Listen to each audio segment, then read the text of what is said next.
समाचक्ष्व लोकानुग्रहतत्पर। ब्रह्मोवाच देवदेवः पुराराते पुरत्रयजयोद्यमे अनर्चनात् गणेशस्य जातो विज्ञाकुलः किल। मनसा स विनिर्धार्य ततस्तद्विघ्नकारणम् महागणपतिं भक्त्या समभ्यच्य यथाविधि। विज्ञप्रशमनोपायमपृच्छद पराजितः सन्तुष्टः पूजया शम्भोर्महागणपतिः स्वयम्। सर्वविघ्नैकहरणं सर्वकामफलप्रदम् ततस्तस्मै स्वकं नाम्नां सहस्रमिदमब्रवीत्। अस्य श्रीमहागणपतिसहस्रनाममालामन्त्रस्य महागणपतिऋषिः अनुष्टुप् छन्दः। श्रीमहागणपतिर्देवतागं बीजम् ॐ शक्तिः स्वाहा कीलकम्। श्रीमहागणपतिप्रसादसिद्ध्यर्थे जपे विनियोगः।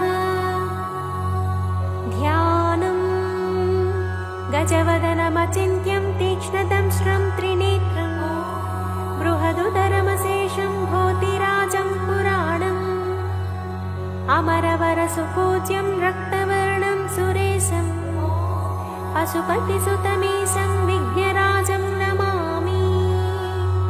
स्तोत्रम् गणेश्वरो गणक्रीडो गणनाथो गणाधिपः एकदंष्ट्रो वक्रतुण्डो गजवक्त्रो महोदरः लम्बोदरो धूम्रवर्णो विकटो विघ्ननायकः सुमुखो दुर्मुखो बुद्धो विघ्नराजो गजाननः भीमः प्रमोदामोदः सुरानन्दो मदोत्कटः हेरम्बः शम्बरः शम्भुर्लम्बकर्णो महाबलः नन्दनो लम्पटो भीरोर्मेघनादो गणञ्जयः विनायको विरूपाक्षो धीरशूरो वरप्रदः महागणपतिर्बुद्धिप्रियः क्षिप्रप्रसादनः रुद्रप्रियो गणाध्यक्ष उमापुत्रो घनासनः कुमारगुरुरीशानपुत्रो मूषकवाहनः सिद्धिप्रियः सिद्धिपतिः सिद्धः सिद्धिविनायकः अविघ्नस्तुम्बुरुः सिंहवाहनो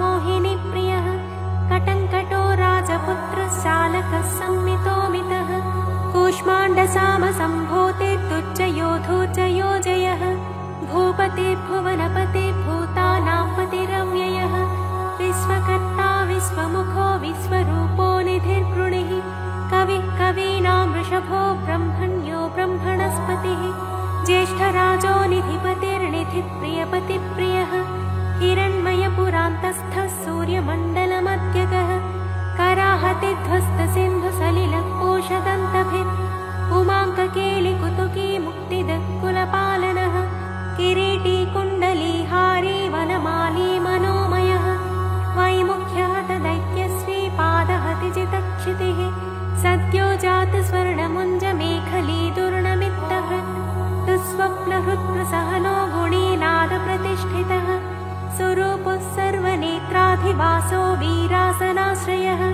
पीताम्बरः खण्डधरः खण्डेन्दुकृतशेखरः चित्राङ्कश्यामदसनो भालचन्द्रश्चतुर्भुजः योगाधिपस्तारकस्थः पुरुषो गजकर्णकः गणाधिराजो विजयस्थिरो गजपतिध्वजी देवदेवः स्मरप्राणदीपको वायुकीलकः विपश्चिद्वरदो नादोन्नादभिन्नबलाहकः वराहरदनो मृत्युञ्जयो व्याघ्राजिनाम्बरः इच्छाशक्तिधरो देवत्राता दैत्यविमर्दनः शम्भुवक्त्रोद्भवः शम्भुकोपः शम्भुहास्यभूः शम्भुतेजा शिवाशोकहारी गौरी सुखावः उमाङ्गमलजो गौरी तेजो भूस्वध्वनि भवः यज्ञकायो महानादो गिरिवश्माशुभाननः सर्वात्मा सर्वदेवात्मा ब्रह्ममूर्धा कुकुप्श्रुतिः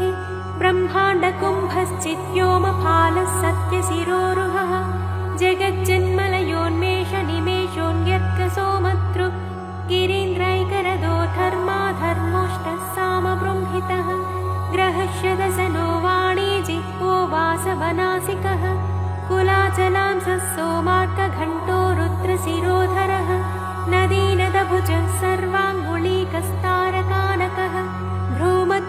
संस्थितकरो ब्रह्मविद्यामदोत्कटः व्योमनाभिश्रीहृदयो मेरुपृष्ठोर्नवोदरः कुक्षिस्थयक्षगन्धर्वरक्षः किन्नरमानुषः पृथ्वीकटिसृष्टिलिङ्गः शैलोरुद्धसृजानुकः पातालजङ्घो मुनिपात्कालाङ्गुष्ठस्त्रयी तनुः ज्योतिर्मण्डललाङ्गूलो हृदयालाननिश्चलः हृत्पद्मकर्णिकाशालिवियत्केलिसरोवरः सद्भक्तध्याननिगडत्पूजावारीनिवारितः प्रतापीकस्य पसुतो गणपोविष्टपे बले यशस्वी धार्मिकस्वोजा प्रथमेश्वरः चिन्तामणिद्वीपपति कल्पद्रुमवनालयः रत्नमण्डपमध्यस्थो रत्नसिंहासनाश्रयः तीव्राशिरोधृतपदो ज्वालिनीमौलिलालितः नन्दानन्दितपीठश्रीभोगदाभूषितासनः सकामदायिनी पीठस्फुरदुग्रासनाश्रयः तेजोवती शिरोरत्नं सत्यानित्यावतंसितः सविज्ञनासिनी पीठः सर्वशक्त्यम्बुजाश्रयः लिपिपद्मासनाधारो वह्निधामत्रयाश्रयः उन्नतप्रपदो गूढगुल्पः संवृत्तपाष्णिकः पीनजङ्घश्लिष्टजानुस्थूलोरुप्रोन्नमत्कटिः निम्ननाभिस्थूलकुक्षित्पीनवक्षा बृहद्भुजः पीनस्कन्धः कम्बुकण्ठो लम्बोष्ठो लम्बनासिकः भग्नवामरदस्तुङ्गसव्यदन्तो महाहनुः ह्रस्वनेत्रत्रयशूर्पकर्णो निबिडमस्तकः स्तबकाकारुकुम्भाग्रो रत्नमौलिर्नरङ्कुशः सर्पहारकटीसूत्रः सर्पयज्ञोपवीतवान् सर्पकोटीरकटकः सर्पग्रैवेयकाङ्गदः सर्पकक्षोदराबन्धः सर्पराजोत्तरीयकः रक्तो रक्ताम्बरधरो रक्तमाल्यविभूषणः रक्तेक्षणो रक्तकरो रक्तताल्मोष्ठपल्लवः श्वेतश्वेताम्बरधर श्वेतमाल्यविभूषणः श्वेतातपत्ररुचिरः श्वेतचामरवीजितः सर्वावयवसम्पूर्ण सर्वलक्षणलक्षितः सर्वाभरणशोभाढ्यः सर्वशोभासमन्वितः सर्वमङ्गलमाङ्गल्यः सर्वकारणकारणम् सर्वदैककरस्साङ्गी बीजापूरी गदाधरः इक्षुचापधरः शूली चक्रपाणिः सरोजभृत् पाशीधृतोत्पलशाली मञ्जरीभृत् स्वदन्तभृत् कल्पवल्लीधरो विश्वाभयदैककरो वशी अक्षमालाधरो ज्ञानमुद्रावान्मुक्तरायुधः पूर्णपात्रीकम्बुधरो विधृतालिसमुत्ककः मातुलुङ्गधरश्चोतकलिकाभृत्कुटारवान् पुष्करस्थस्वर्णघटी पूर्णरत्नाभिवर्षकः अतिसुन्दरीनाथो विनायकरतिप्रियः महालक्ष्मीप्रियतमः सिद्धलक्ष्मी मनोरमः रमा रमेशपूर्वाङ्गो दक्षिणो मामहेश्वरः महीवराह वामाङ्गो रतिकन्दर्पपश्चिमः आमोदमोदजननः सप्रमोदप्रमोदनः समेधितसंवृद्धः श्रीरुद्धिसिद्धिप्रवर्तकः दत्तसौमुख्यसुमुखः कान्तिकन्दलिताश्रयः मदनावत्याश्रिताङ्घ्रिकृतधौर्मुख्यदुर्मुखः विघ्नसम्पल्लवोपज्ञसेवो निद्रमदद्रवः विघ्नकृन्निघ्नचरणो द्राविणी शक्तिसत्कृतः तीव्रा प्रसन्ननयनो ज्वालिनी पालितैकदृक् मोहिनी मोहनो भोगदायिनी कान्तिमण्डितः कामिनी कान्तवक्त्र श्रीरधिष्ठितवसुन्धरः वसुन्धरामदोन्नद्धमहाशङ्खनिधिप्रभुः नमद्वसुमती मौलिमहापद्मनिधिप्रभुः सर्वसद्गुरुसंसेव्यः शोचिष्केशहृदाश्रयः ईशानमूर्धा देवेन्द्रशिखा पवननन्दनः अग्रप्रत्यग्रनयनो दिव्यास्त्राणां प्रयोगवित् ऐरावतादिसर्वासा वारणावरणप्रियः वज्राद्यस्त्रपरिवारो गणचण्डसमाश्रयः जया जय परिवारो विजया विजयावहः अजिताचितपादाब्जो नित्यानित्यवतंसितः विलासिनी कृतोल्लासः सौण्डी सौन्दर्यमण्डितः अनन्तानन्तसुखदः सुमङ्गलसुमङ्गलः इच्छा शक्ति ज्ञानशक्ति क्रियाशक्ति निषेवितः सुभगा संश्रितपदो ललिता ललिताश्रयः कामिनी कामनः काममालिनी केळिलालितः सरस्वत्याश्रयो गौरी नन्दन श्रीनिकेतनः गुरुगुप्तपदो वाचा सिद्धो वागीश्वरी पतिः नलिनी कामुको वामा रामो ज्येष्ठा मनोरमः रौद्रे मुद्रितपादाब्जो हुम्बीजस्तुङ्गशक्तिकः विश्वादिजननत्राणः स्वाहा शक्तिः सकीलकः अमृताब्धिकृता वासो मदघूर्णितलोचनः उच्छिष्टगण उच्छिष्टगणेशो गणनायकः सार्वकालिकसंसिद्धिर्नित्यशैवो दिगम्बरः अनपायोऽनन्तदृष्टिरप्रमेयो जरामरः अनाविलो प्रतिरथो ह्यच्युतो मृतमक्षरम्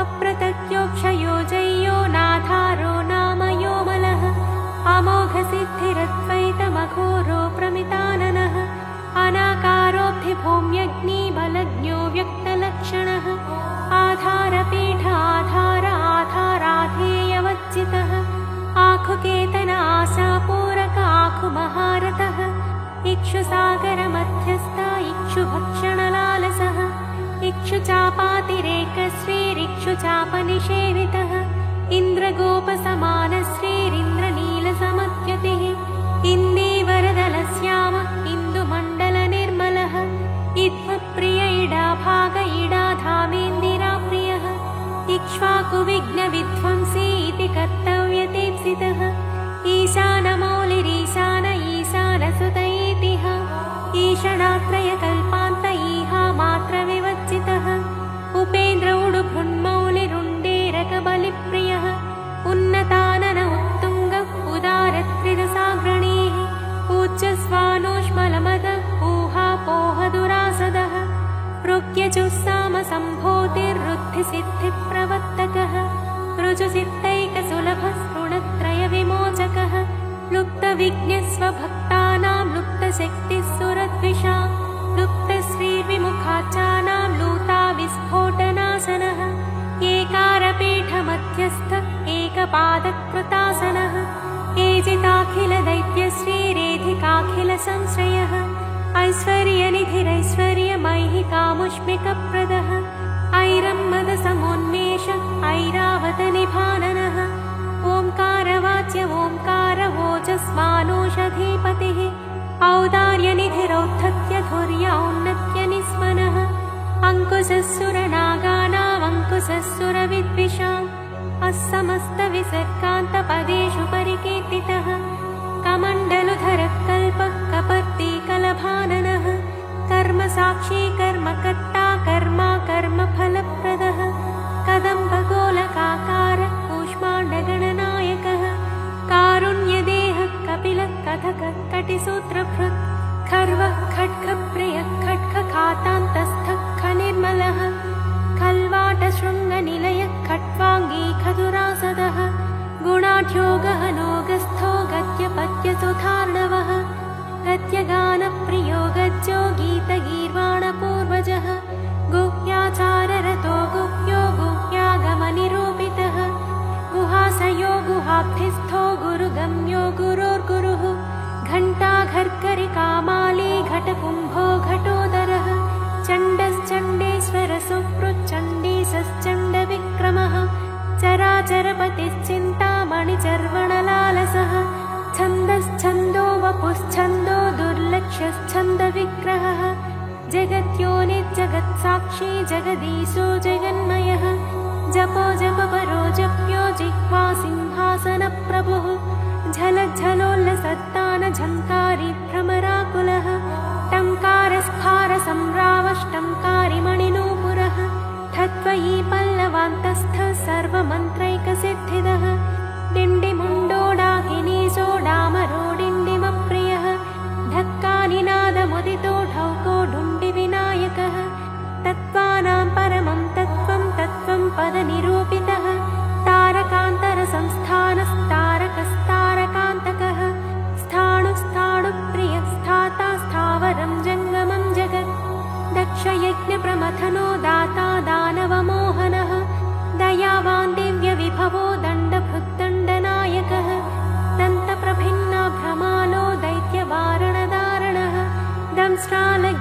दीपघटो देवार्थनृगजाकृतिः धनधान्यपतिर्धन्यो धनदो धरणीधरः ध्यानैकप्रकटो ध्येयो ध्यानं ध्यानपरायणः नन्द्यो नन्दिप्रियो नादो नादमध्यप्रतिष्ठितः निष्कलो निर्मलो नित्यो नित्यानित्यो निरामयः परं व्योम परं धाम परमात्मा परं पदम् परात्परः पशुपतिः पशुपाशविमोचकः पूर्णानन्दः पुरानन्दः पुराणपुरुषोत्तमः पद्मप्रसन्ननयनः प्रणताज्ञानमोचनः प्रमाणप्रत्ययातीतः प्रणतातिनिवारणः फलहस्तः फणिपतिः भेत्कारफाणितप्रियः बाणाचिताङ्घ्रियुगलो बालकेलिकुतूहली ब्रह्म ब्रह्माचितपदो ब्रह्मचारी बृहस्पतिः बृहत्तमो ब्रह्मपरो ब्रह्मण्यो ब्रह्मवित्प्रियः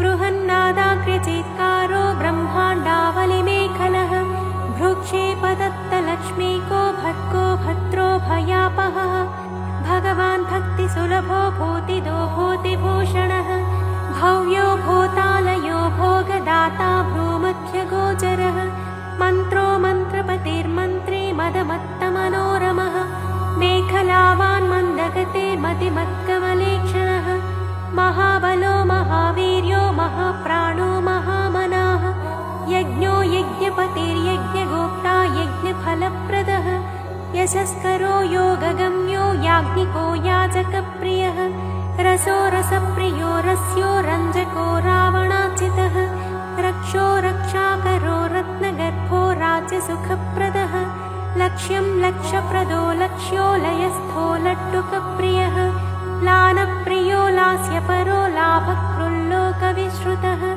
वरेण्यो वह्निवदनो वन्द्यो वेदान्तगोचरः विकर्ता विश्वतश्चक्षुर्विधाता विश्वतोमुखः वामदेवो विश्वनेता वज्रवज्रनिवारणः विश्वबन्धनविष्कम्भाधारो विश्वेश्वरप्रभुः शक्तब्रह्मसमप्राप्य शम्भुशक्तिगणेश्वरः शास्ताशिखाग्रनिलयः शरण्यः शिखरेश्वरः षड्ऋतुकुसुमस्रग्वी षडाधारः षडक्षरः संसारवैद्यः सर्वज्ञः सर्वभेषज भेषजम् सृष्टिस्थितिलयक्रीडः सुरकुञ्जरभेदनः सिन्दूरितमहाकुम्भः सतसद्भक्तिदायकः साक्षी समुद्रमथनः स्वसंवेद्य स्वदक्षिणः स्वतन्त्रः सत्यसङ्कल्पः सामगानरतः सुखी हंसो हस्तिपिशाचीशो हवनं हव्यकव्यभुक् हव्यो हुतप्रियो हर्षो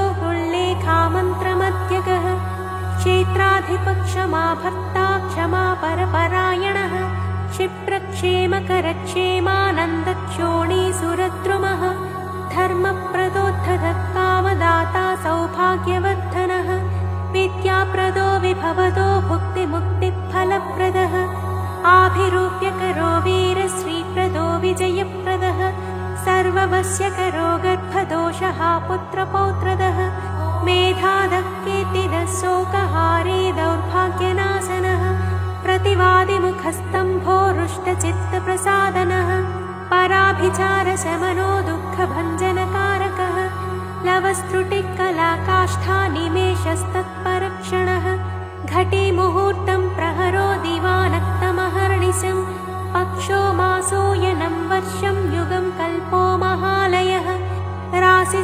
राशिस्तारातिथिर्योगो वारः करणमंशकम् लग्नं होराकालचक्रं मेरुः सप्तर्षयो ध्रुवः राहुर्मन्दकविज्जीवो बुधो भौमः शशिरविः कालसृष्टिस्थितिर्विश्वं स्थावरं जङ्गमं च यत् भूरापोऽग्निर्मरुद्व्योमाहं कृतिः प्रकृतिः पुमान् ब्रह्मा विष्णु शिवो रुद्र ईशः शक्तिः सदाशिवः त्रिदशाः पितरः सिद्धा यक्षा रक्षांसि किन्नराः साध्या विद्याधरा भूता मनुष्या पशवः खगाः समुद्राः सरितः शैला भूतं भव्यं भवोद्भवः साङ्ख्यं पातं जलं योगः पुराणानि श्रुतिस्मृतिः वेदाङ्गानि सदाचारो मीमांसा न्यायविस्तरः आयुर्वेदो धनुर्वेदो गान्धर्वं काव्यनाटकम्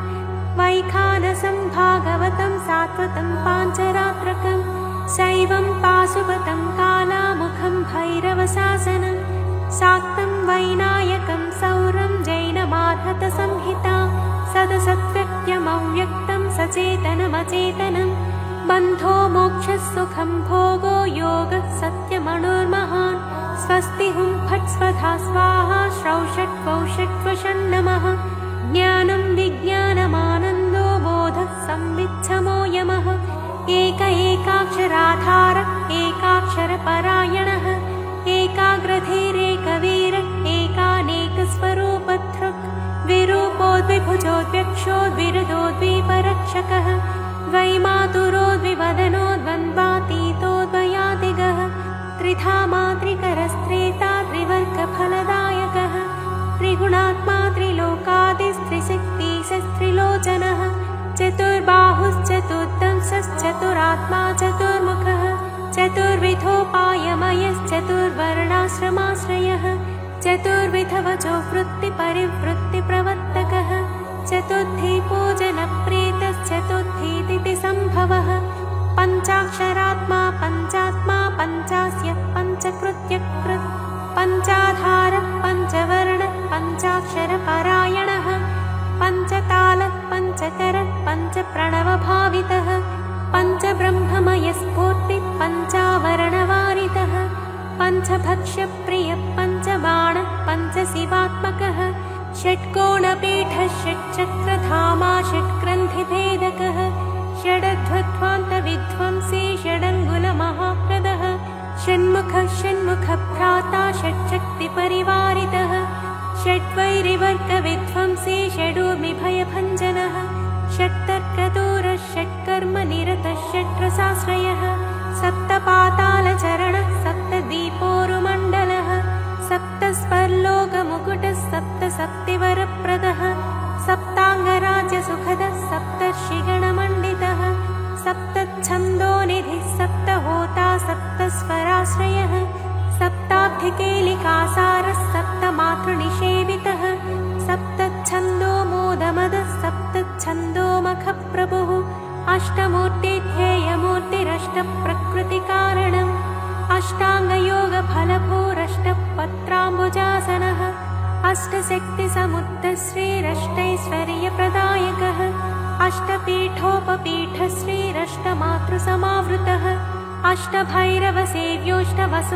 अष्टभैरवसेव्योष्टवसुवन्द्योष्टमूर्तिभृत् अष्टचक्रस्फुरन्मूर्तिरष्टद्रव्यः विप्रियः नवनागासनाध्यासी नवनिध्यनुशासित नवद्वारपुराधारो नवाधारनिकेतनः नवनारायणस्तुत्यो नवदुर्गानिषेवितः नवनाथमहानाथो नवनागविभूषणः नवरत्नविचित्राङ्गो नवशक्तिशिरोधृतः दशात्मको दशभुजो दशदिक्पतिवन्दितः दशाध्यायो दशप्राणो दशेन्द्रियनियामकः दशाक्षरमहामन्त्रो दशासाव्यापिविग्रहः एकादशादिभिरुद्रैस्तुत एकादशाक्षरः द्वादशोत्तण्डदोत्तण्डो द्वादशान्तनिकेतनः त्रयोदशाभिधा भिन्नविश्वे देवाधिदैवतम् चतुर्दशेन्द्रवरदश्चतुर्दशमनुप्रभुः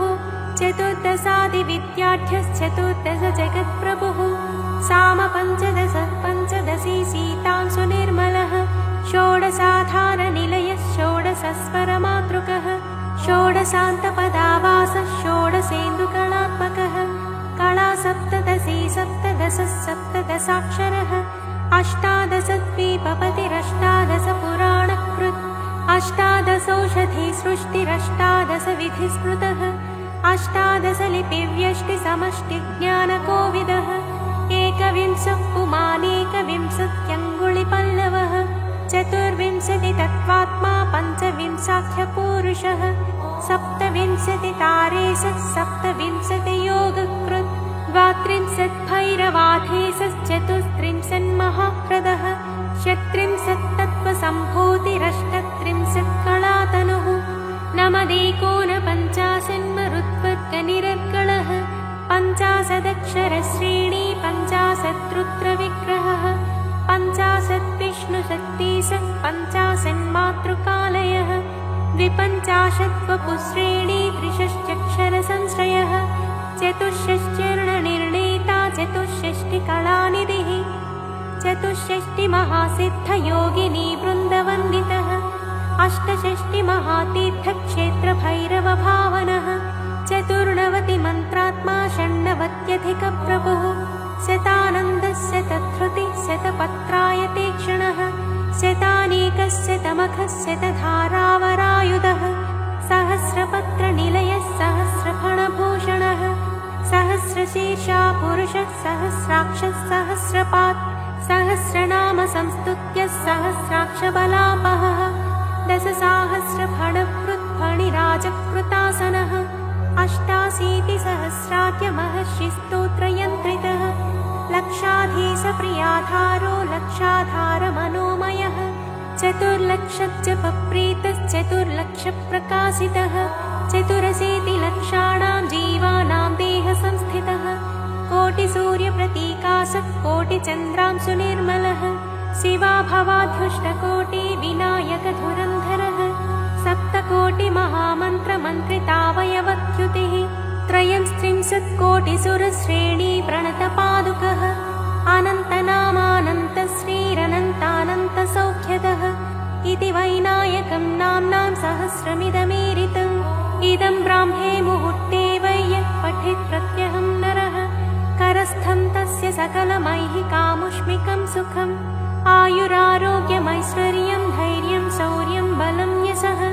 मेधा प्रज्ञा धृतिः कान्तिः सौभाग्यमतिरूपता सत्यं दया क्षमा शान्तिर्दाक्षिण्यं धर्मशीलता जगत्संयमनं विश्वसंवादो वादपाटवम् सभापाण्डित्यमौदार्यं गाम्भीर्यं ब्रह्मवच्चस औन्नत्यं च कुलं शीलं प्रतापो वीर्यमार्यता ज्ञानं विज्ञानमास्तिक्यं स्थैर्यं विश्वातिशायिता धनधान्याभिवृद्धिश्च सत्कृतस्य जपात् भवेत् वश्यं चतुर्विधं नृणां जपादस्य प्रजायते राज्ञो राजकलत्रस्य राजपुत्रस्य मन्त्रिणः जप्यते यस्य वस्यार्थं सदा सस्तस्य जायते धर्मार्थकाममोक्षाणामनायासेन साधनं शाकिनीडाकिनी रक्षो यक्षो रगभयापहम् साम्राज्यसुखदं चैव समस्तरिपुमर्दनं समस्तकलहध्वंसी दग्धबीजप्ररोहणं दुःखप्रशमनं क्रुद्धस्वामिचित्तप्रसादनं षट्कर्माष्टमहासिद्धित्रिकालज्ञानसाधनं परकृत्योपशमनं परचक्रविमर्दनं सङ्ग्रामरङ्गे सर्वेषामिदमेकं जयावहम् सर्ववन्ध्यात्वदोषज्ञं गर्भरक्षैककारणं पठ्यते प्रत्यहं यत्र स्तोत्रं गणपतेरिदं देशे तत्र न दुर्भिक्षमीतयो दुरितानि च न तद्गृहं जहाति श्रीर्यत्रायं पठ्यते स्तवः क्षयकुष्ठप्रमेहार्मो भगन्धरविशूचिकाः गुल्मं प्लीहानमस्मानमतिसारं महोदरं कासं श्वासमुदावत्तं शूलशोकादिसम्भवं शिरोरोगं वमिं हिक्कां गण्डमालामरोचकं वातपित्तकफध्वन्द्वत्रिदोषजनितज्वरम् आगन्तुं विषमं शीतमुष्णं चैकाहिकादिकम् इत्याद्युक्तमनुक्तं वा रोगं दोषादिसम्भवं सर्वं प्रशमयत्यासस्तोत्रस्यास्य सकृज्जपात् सकृत्पाठेन संसिद्धिस्त्रीसूत्रपतितैरपि सहस्रनाममन्त्रोऽयं जपितव्यः शुभाप्तये महागणपतेस्तोत्रं सकामप्रजपन्निदम् इच्छितान् सकलान् भोगानुपभुज्येह पार्थिवान् मनोरथफलैर्दिव्यै व्योमयानैर्मनोरमैः चन्द्रेन्द्रभास्करोपेन्द्र ब्रह्म सर्वादिसत्मसु कामरूपः कामगतिः कामतो विचरन्निह भुक्त्वा यथेप्सितान् भोगानभीष्टान् सह बिन्धुभिः गणेशानुचरो भूत्वा महागणपतिः प्रियः नन्दीश्वरादिसानन्दे नन्दितः सकलैर्गणैः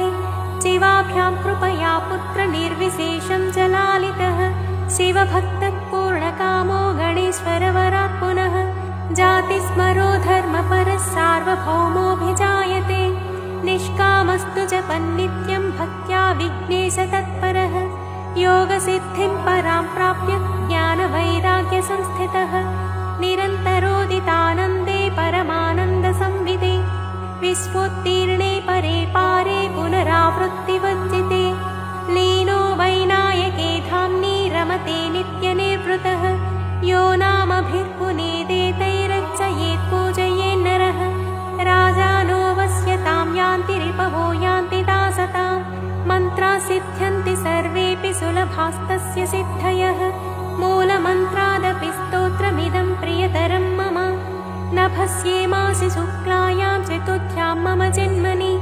दुर्वाभिर्नामभिः पूजां तर्पणं विधिवच्चरेत् अष्टद्रव्यैर्विशेषेण जुहुयात् भक्तिसंयुतः तस्येत्सितानि सर्वाणि सिद्ध्यन्त्यत्र न संशयः इदं प्रचत्तं पठितं पाठितं श्रावितं श्रुतं व्याकृतं चर्चितं ध्यातं विमृष्टमभिनन्दितम् इहामुत्र च सर्वेषां विश्वैश्वर्यप्रदायकं स्वच्छन्दचारिणाप्येष येनायं धार्यते स्तवः स रक्ष्यते शिवोद्भूतैर्गणैरत्युष्णकोटिभिः पुस्तके लिखितं यत्र गृहे स्तोत्रं प्रपूजयेत् तत्र सर्वोत्तमा लक्ष्मी सन्निधत्ते निरन्तरम् अकिञ्चनोऽपि मप्राप्तिचिन्तको नियतासनः जपेत्तु चतुरो मासान् गणेशार्चनतत्परः दरिद्रतां समुन्मूल्य सप्तजन्मानुगामपि लभते महतीं लक्ष्मीमित्याज्ञापारमेश्वरी गणञ्जयो गणपतिर्हेरम्बोधरणीधरः महागणपतिर्लक्षप्रदः क्षिप्रप्रसादनः अमोघसिद्धिरमितो मन्त्रश्चिन्तामणिर्निधिः सुमङ्गलो बीजमाचा पूरको वरदः शिवः काश्यपो नन्दनो वाचा सिद्धो डुण्ढिविनायकः मोदकैरेभिरत्रैकविंशत्यानामभिः पुमान् यस्तौति मद्गतमना ममाराधनतत्परः स्तुतो नाम्नां सहस्रेण तेनाहं नात्र संशयः इति श्रीगणेशपुराणे उपासनाखण्डे महागणपतिप्रोक्तं श्रीमहागणपतिसहस्रनामस्तोत्रं सम्पूर्णम्।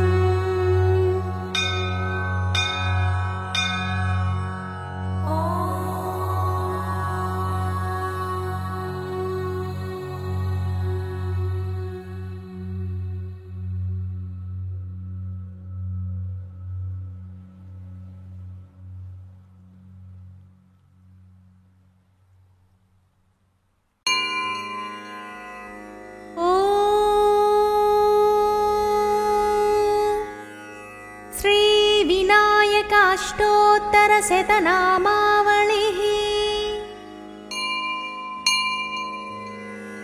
ॐ विनायकाय नमः। ॐ विघ्नराजाय नमः।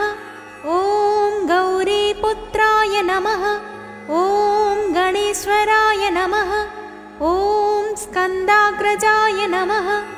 ॐ अव्ययाय नमः।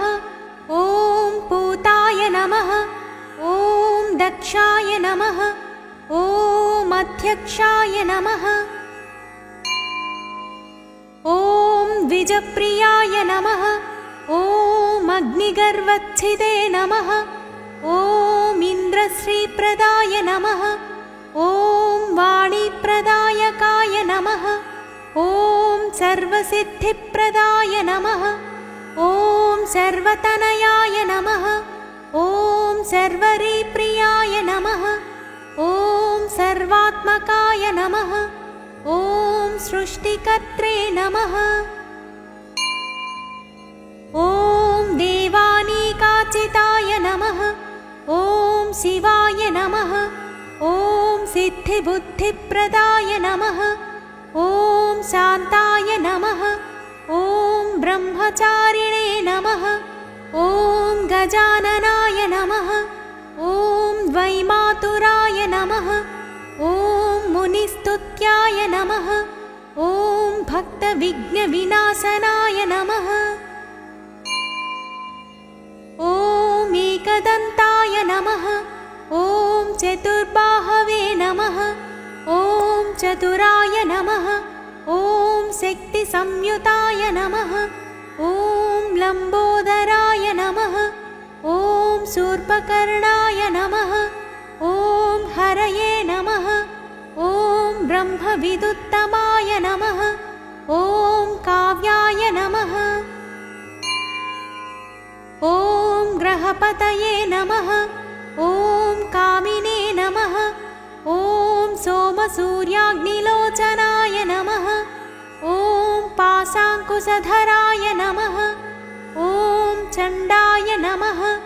ॐ गुणातीताय नमः। ॐ निरञ्जनाय नमः।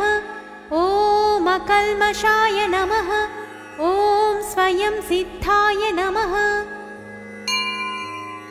ॐ सिद्धाचितपदाम्बुजाय नमः। ॐ बीजापूरफलासक्ताय नमः। ॐ वरदाय नमः। ॐ शाश्वताय नमः। ॐ कृतिने नमः। ॐ द्विजप्रियाय नमः। ॐ वीतभयाय नमः। ॐ गदिने नमः। ॐ चक्रिणे नमः। ॐ इक्षुचापधृते नमः। ॐ श्रीदाय नमः। ॐ अजाय नमः। ॐ उत्पलकराय नमः। ॐ श्रीपतिस्तुतिहर्षिताय नमः। ॐ कुलात्रिभेत्रे नमः। ॐ जटिलाय नमः। ॐ चन्द्रचूडाय नमः। ॐ अमरेश्वराय नमः। ॐ नागयज्ञोपवीतवते नमः। ॐ कलिकल्मषनाशनाय नमः। ॐ स्थूलकण्ठाय नमः। ॐ स्वयंकर्त्रे नमः। ॐ सामघोषप्रियाय नमः। ॐ पराय नमः। ॐ स्थूलतुण्डाय नमः। ॐ अग्रण्याय नमः। ॐ धीराय नमः। ॐ वागीशाय नमः। ॐ सिद्धिदायकाय नमः। ॐ दूर्वाबिल्वप्रियाय नमः। ॐ कान्ताय नमः। ॐ पापहारिणे नमः। ॐ समाहिताय नमः। ॐ आश्रितश्रीकराय नमः। ॐ सौम्याय नमः। ॐ भक्तवाञ्छितदायकाय नमः। ॐ शान्ताय नमः। ॐ अच्युताख्याय नमः। ॐ कैवल्याय नमः। ॐ सच्चिदानन्दविग्रहाय नमः। ॐ ज्ञानिने नमः। ॐ दयायुताय नमः। ॐ दान्ताय नमः। ॐ ब्रह्मद्वेषविवर्जिताय नमः। ॐ प्रमत्तदैत्यभयदाय नमः। ॐ व्यक्तमूर्तये नमः। ॐ अमूर्तिमते नमः।